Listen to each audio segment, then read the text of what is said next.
പ്രിയമുള്ളവരെ, എല്ലാവർക്കും നമസ്തേ.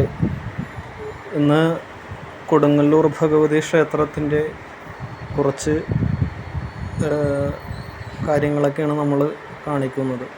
ക്ഷേത്രത്തിന് ചുറ്റുമുള്ള ആ ഒരു കാഴ്ചകളും ആൽത്തറകളും അങ്ങനെയുള്ള ഇതൊക്കെയാണ് നമ്മൾ ഇന്ന് കാണിക്കുന്നത്. ഇത് ക്ഷേത്രത്തിൻ്റെ വടക്കേ നടയാണ്. ക്ഷേത്രം ദേവി ശരിക്കും വടക്കോട്ട് തിരിഞ്ഞിരിക്കണം എന്നാണല്ല സങ്കല്പം. ക്ഷേത്രത്തിൻ്റെ നടയാണിത്, വടക്കേ നട. ഈ കാണുന്നത് ആൽത്തറകൾ. ക്ഷേത്രത്തിൻ്റെ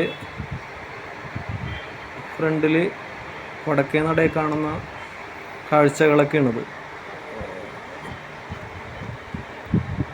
ഇവിടെ പല കുട്ടികൾക്ക് കളിക്കാനും പല വിധത്തിലുള്ള ബുക്കുകൾ ഇതെല്ലാം വിൽക്കുന്ന ഒരു സ്ഥലങ്ങളാണ്. ക്ഷേത്രത്തിൻ്റെ ഫ്രണ്ടിൽ തന്നെ നിൽക്കുന്ന ആലുകളൊക്കെയാണ് ഈ കാണുന്നത്. ഒട്ടനവധി ആൽത്തറകളാൽ ചൈതന്യം തുളുമ്പി നിൽക്കുന്ന ഒരു ക്ഷേത്രമാണ്. ഈ ക്ഷേത്രത്തെക്കുറിച്ച് പറയുകയാണെങ്കിൽ ആൽത്തറകൾക്ക് അതിപ്രാധാന്യമുള്ളൊരു ക്ഷേത്രമാണ്. ഏറ്റവും കൂടുതൽ ആൽത്തറ ഉള്ള ക്ഷേത്രം എന്ന് വേണമെങ്കിൽ നമുക്ക് വിശേഷിപ്പിക്കാം. ഒട്ടനവധി വിശേഷങ്ങളുണ്ട് ക്ഷേത്രത്തെക്കുറിച്ച്. കൊടിമരം ഇല്ലാത്തൊരു ക്ഷേത്രം. ഈ കാണുന്നതാണ് നമ്മളുടെ കോഴിക്കല്ല് മൂടുന്നതെന്നൊക്കെ പറഞ്ഞാൽ നമ്മൾ കേട്ടിട്ടുണ്ടാവും. ഈ കാണുന്ന കല്ലാണത്. ക്ഷേത്രത്തിൻ്റെ അകത്തായിട്ട് കാണുന്ന ക്ഷേത്രപാലൻ്റെ ക്ഷേത്രത്തോട് ചേർന്ന് നിൽക്കുന്ന ഭാഗങ്ങളാണിതെല്ലാം. ആ പൊക്കമാണ് ആ കാണുന്നത്, വടക്കേ സൈഡിലുള്ള പൊക്കം. അവിടെ നിന്നാൽ ആ വടക്കേ സൈഡിൽ ഈ കാർ പാർക്കിങ്ങിനും എല്ലാത്തിനും സ്ഥലങ്ങളുണ്ട്. നല്ല രാവിലെയൊക്കെ നല്ല ഒരു ഐശ്വര്യമാണ് നമുക്ക് ഈ കിടക്കുന്നത് കാണാൻ. ആൽത്തറകളും ഇഷ്ടംപോലെ വാഹനങ്ങളും ഭക്തന്മാരും ഇതെല്ലാം കാണുമ്പോൾ തന്നെ നമുക്ക് നല്ല ഒരു നമ്മുടെ മനസ്സിന് നല്ലൊരു സന്തോഷം തോന്നുന്നൊരു നിർവൃതിയാണ് നമുക്ക് അവിടെ ചെന്നാൽ. ആ ആലുകളിൽ നിന്ന് കിട്ടുന്ന ആ പോസിറ്റീവായിട്ടുള്ള ഒരു എനർജി അത് നമുക്ക് എടുത്തു പറയേണ്ടതാണ്. ഇത് വേണ്ട ഓരോരോ ആൽത്തറകളാണ്. ഈ ഓരോ ആൽത്തറയും ഓരോ കരകളിൽ നിന്നുള്ള ആളുകൾക്കുള്ളതാണെന്നാണ് ഇവിടുത്തെ ഒരു സങ്കല്പം. ഇവിടെ അശ്വതി ഭരണിക്കൊക്കെ അതിപ്രാധാന്യമാണ്. നമ്മളുടെ ഭാരതത്തിൽ തന്നെ അത്യപൂർവമായ ഒരു ക്ഷേത്രമാണിത്, കൊടുങ്ങല്ലൂർ ഭഗവതി ക്ഷേത്രം എന്ന് പറയുന്നത് തന്നെ. ഭരണിപ്പാട്ടൊക്കെ അതിപ്രാധാന്യം കൊള്ളുന്നതാണ്. ഇത് ക്ഷേത്രത്തിൻ്റെ കിഴക്കേ നടയാണ്.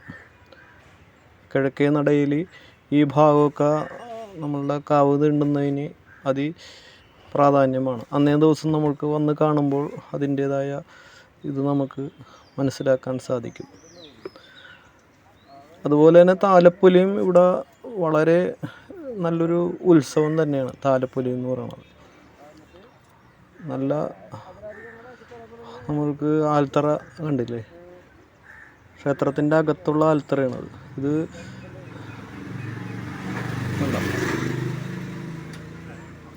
നവരാത്രി മണ്ഡപം. ഈ ഭാഗം എന്ന് പറയുന്നത് ക്ഷേത്രത്തിൻ്റെ തെക്കേ നടയാണ് ഈ കാണുന്നത്. ക്ഷേത്രത്തിൻ്റെ ഈ 4 നടയിലും നമ്മൾക്ക് ശരിക്കും ഈ വാഹനങ്ങൾ പാർക്ക് ചെയ്യാനും നമ്മൾക്ക് ബസ്സാണെങ്കിലും ഈ ക്ഷേത്രത്തിന് ചുറ്റും റോഡാണ്. അങ്ങനെ ഒരു അപൂർവമായൊരു ക്ഷേത്രമാണ് ഇത്. കണ്ടത് തെക്കേ നടയാണ്. ഇതിൽ തെക്കേ നടയിലും ബസ് ഇറങ്ങിയിട്ട് നമുക്ക് ക്ഷേത്രത്തിലേക്ക് കയറി വരാം. അപ്പോഴാണ് നവരാത്രി മണ്ഡപമൊക്കെ നമ്മൾ കാണുന്നത്. നവരാത്രിക്കൊക്കെ വളരെ പ്രാധാന്യമാണ്. ഒട്ടനവധി പരിപാടികളും ഇതൊക്കെ ആ മണ്ഡപത്തിൽ നടക്കും.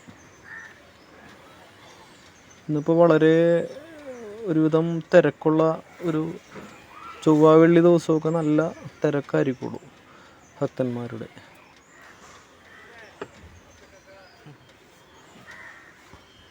ക്യൂ നിന്നായിരിക്കുള്ളൂ ഇന്നത്തെ ദിവസമൊക്കെ നമ്മൾ കാണുന്നത്.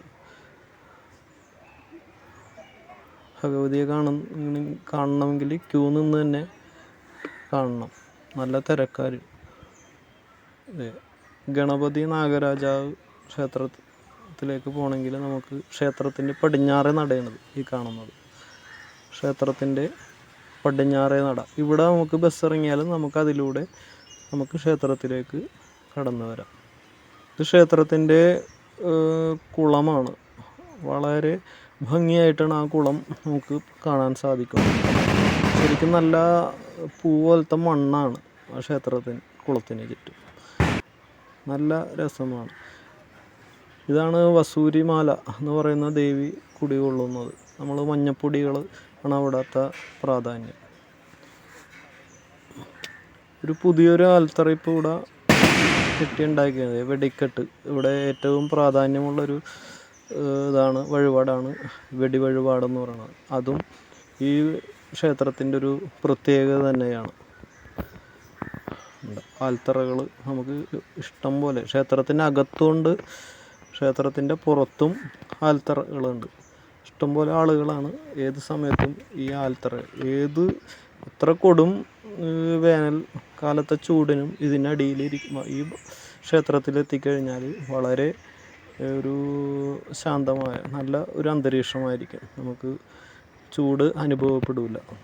അത്രക്കും നല്ല പവിത്രമായ ഒരു പുണ്യസ്ഥലമാണ്. അപ്പോൾ സമയം കിട്ടുന്നവരൊക്കെ ഈ ക്ഷേത്രത്തിൽ എത്തുവാൻ